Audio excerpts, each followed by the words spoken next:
Hello friends, welcome to Jia's kitchen. आज मैं आपके साथ में शेयर करने वाली हूँ त्योहारों में खास पसंद की जाने वाली बहुत ही टेस्टी जूसी खस्ता लेयर वाली बालूशाही की रेसिपी। इसे हम सिर्फ 3 इंग्रेडिएंट से बनाएंगे। फ्रेंड्स, इसे मैं आपको बहुत ही आसान तरीके से बताने वाली हूँ। इसे आप भी पहली बार में ही 100% परफेक्ट हलवाई जैसी बालूशाही घर पे बना लेंगे।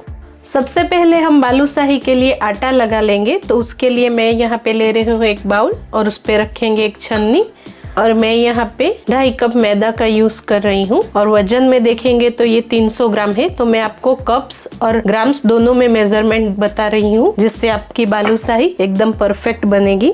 तो इसे हम अब छान लेंगे।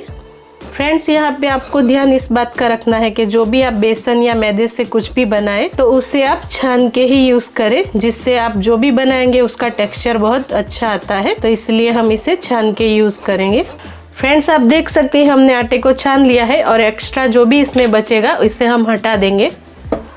अब इसमें मैं डाल रही हूँ नमक। तो ये एक पिंच नमक है। कोई भी मिठाई में नमक डालने से उसका फ्लेवर और ज्यादा इनहेंस हो जाता है। यहाँ पे मैं बेकिंग पाउडर डाल रही हूँ, ये 1 छोटी चम्मच है। अब हम सारे ड्राई इंग्रेडिएंट को अच्छे से मिक्स कर लेंगे। फ्रेंड्स, यहाँ पे आप बेकिंग पाउडर के जगह पे बेकिंग सोडा का भी यूज कर सकते हैं, पर उसके साथ में आपको 1 छोटी चम्मच दही को भी ऐड करना होगा बेकिंग सोडा को एक्टिवेट करने के लिए। पर बेस्ट रिजल्ट आपको बेकिंग पाउडर से ही मिलेगा। तो इसे हम अच्छे से मिक्स कर लिए हैं।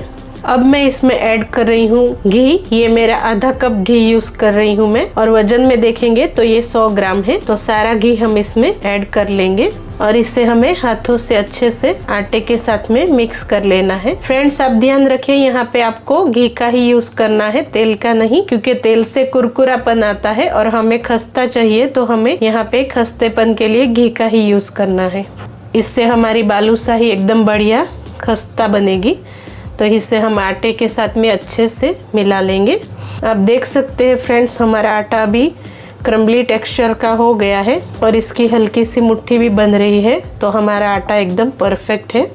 अब हम इसमें थोड़ा थोड़ा पानी मिला के आटे को अच्छे से मिक्स करेंगे। फ्रेंड्स, यहाँ पे आपको ध्यान इस बात का रखना है कि हमें आटे को जैसे हम मसल के आटा गूंथते हैं वैसे नहीं करना है, बस इसे खाली हमें कंबाइन कर लेना है आटे को पानी के साथ में। तो यहाँ पे मैं थोड़ा थोड़ा करके पानी ऐड कर रही हूँ और सारे आटे को हम एक साथ में मिला लेंगे।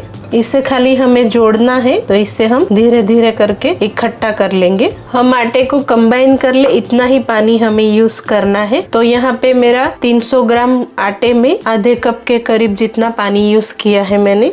और आप देख सकते हैं इतने पानी में हमारा आटा अच्छे से कंबाइन हो गया है। आप देख सकते हैं फ्रेंड्स, हमने कुछ इस तरीके से आटे को कंबाइन कर लिया है। अब इसे हम ढक के 10 से 15 मिनट के लिए साइड में रख लेंगे। और जब तक हमारा आटा रेस्ट कर रहा है तब तक हम इसके लिए चाशनी प्रिपेयर कर लेंगे। तो अब हम आगे की प्रोसेस स्टार्ट करते हैं। चाशनी के लिए मैंने ले लिया है एक पैन और इसमें डालेंगे चीनी। तो चीनी यहाँ पे 500 ग्राम्स है और कप में देखेंगे तो ये 2.5 कप चीनी का मैं यूज कर रही हूँ। फ्रेंड्स, जितना हमारा चीनी है उसका आधा हमें पानी यूज करना है। तो यहाँ पे हमारा 2.5 कप के करीब चीनी है, तो मैं यहाँ पे 1.25 कप के करीब पानी ऐड कर रही हूँ।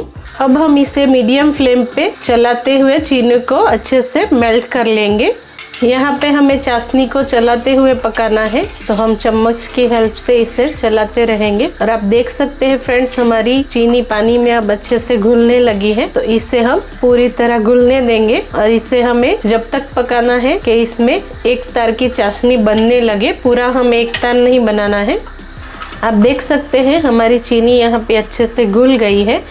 तो अब हम इसमें ऐड करेंगे 1/4 छोटी चम्मच इलायची पाउडर और थोड़े से केसर के धागे, इसे हम ऐड कर देंगे और इसे अच्छे से मिला लेंगे। फ्रेंड्स, आप यहाँ चाशनी को प्लेन भी रख सकते हैं। मैं यहाँ पे इसका फ्लेवर और कलर और इन्हेंस हो जाए इसलिए इन दोनों चीज़ों का यूज़ कर रही हूँ। ये दोनों चीज़ें ऑप्शनल है, आप चाहे तो इसे स्किप कर सकते हैं या दोनों में से कोई एक चीज का भी आप यूज कर सकते हैं। तो आप चाहे तो इन दोनों चीजों को स्किप कर सकते हैं और दोनों में से कोई एक चीज को भी आप ऐड कर सकते हैं। तो आप देख सकते हैं हमारी चाशनी में अब अच्छे से उबाल आने लगा है। एक तार की चाशनी हमारी जब बनने ही वाली होंगी, बस हमें उतना ही पकाना है क्योंकि हम इसे वापस जब बालूशाही ऐड करते समय गरम करेंगे तो ये 1.5 तार की हो जाएगी। तो हमें ज़्यादा इसका तार नहीं बढ़ाना है, बस हमें इसे 1 तार की चाशनी ही रखना है। तो इसे हम उतना ही पका लेंगे।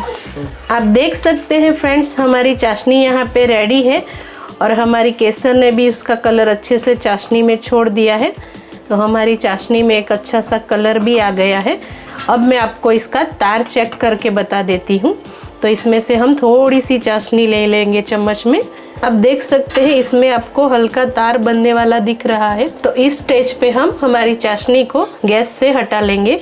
यहाँ पे हमारे आटे को भी रेस्ट करते हुए 15 मिनट हो चुके हैं। तो अब हम इसे चेक कर लेंगे। तो आप देख सकते हैं फ्रेंड्स, हमारा आटा कुछ इस तरीके से सॉफ्ट हो गया है। हमें इसे गूंदना नहीं है, सिर्फ इस तरीके से 4-5 बार स्ट्रेच कर लेना है, जिससे हमारी बालूशाही में अच्छी सी लेयर्स आ जाए।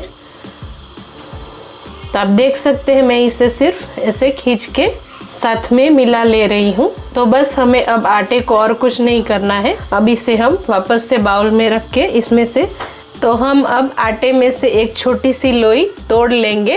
फ्रेंड्स, आपको जितनी छोटी या बड़ी बालूशाही की शेप पसंद हो, आप उसके हिसाब से आटे की लोई ले सकते हैं। तो आप देख सकते हैं मैं इस तरह से इसे राउंड राउंड करते हुए इसे क्लॉकवाइज और एंटी क्लॉकवाइज घुमा के इसका एक पेड़ा रेडी कर ले रही हूँ। तो यहाँ पे हमारा एक राउंड शेप में पेड़ा बन के रेडी है। अब हम क्या करेंगे, छोटी फिंगर से इसमें एक होल कर देंगे। आप कोई और चीज का भी यूज करके इसमें होल बना सकते हैं। मैं यहाँ पे फिंगर का यूज कर रही हूँ। तो हमें फ्रेंड्स इसके आर पार होल बना लेना है। आप देख सकते हैं मैंने कुछ इस तरीके से इसे रेडी कर लिया है। तो इसी तरह से बाकी पेड़े भी हम रेडी कर लेंगे। फ्रेंड्स, यहाँ पे हमने बालूशाही को बना के रेडी कर लिया है। अब हम इन्हें फ्राई कर लेंगे। तो अब हम एक पैन में ऑयल डाल देंगे इसे फ्राई करने के लिए। फ्रेंड्स, मैं इसे फ्राई करने के लिए ऑयल का यूज कर रही हूँ और आप चाहे तो इसे घी में भी फ्राई कर सकते हैं, उसमें इसका टेस्ट और बढ़ जाता है। तो आप चाहे तो इसे घी में भी फ्राई कर सकते हैं। अब हम ऑयल को लो फ्लेम पे हल्का गर्म होने देंगे। ध्यान रखना है फ्रेंड्स, हमें इसे लो फ्लेम पे ही गर्म करना है, हाई हीट पे नहीं करना है, नहीं तो ज्यादा तेल हमारा गर्म होगा तो हमारी बालूशाही खाली ऊपर ऊपर से ही पकेगी। इसलिए हम इसे लो फ्लेम पे गर्म करेंगे। फ्रेंड्स, आप देख सकते हैं मैं इसे चेक करने के लिए थोड़ा सा आटा ऐड कर रही हूँ और आपने देखा कि ये कैसे धीरे धीरे ऊपर आ गया। बस हमें इतना ही तेल को गरम करना है, इससे ज्यादा हमें गरम नहीं करना है। तो अब हम इसे निकाल लेंगे। इससे ज्यादा हमें गरम नहीं करना है, तो अब हम इसे निकाल लेंगे। अब हम इसमें हमारी बालूशाही को ऐड करेंगे। तो हम एक एक करके हमारी बालूशाही को तेल में ऐड करते जाएंगे।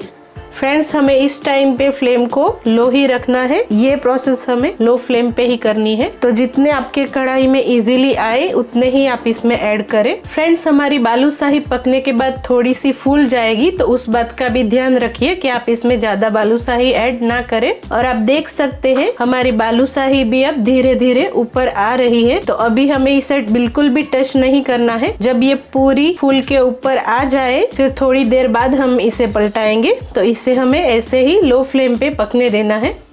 आप देख सकते हैं हमारी बालूशाही अब अच्छे से ऊपर आ गई है और ये काफी अच्छी फूल भी गई है। तो अब हम इसे पलट लेंगे। फ्रेंड्स, आप देख सकते हैं यहाँ पे इसकी लेयर्स भी अब खुलने लगी है। अभी तक हम इसे लो फ्लेम पे पका रहे थे, अब हमें इसे थोड़ा सा आज तेज करके इसे पकने देंगे। मीडियम से कम ही रखनी है हमें फ्लेम। तो हमें इसे धीरे धीरे पकाना है, जिससे इसकी लेयर और अच्छे से खुले और अंदर तक अच्छे से हमारी बालूशाही पक जाए।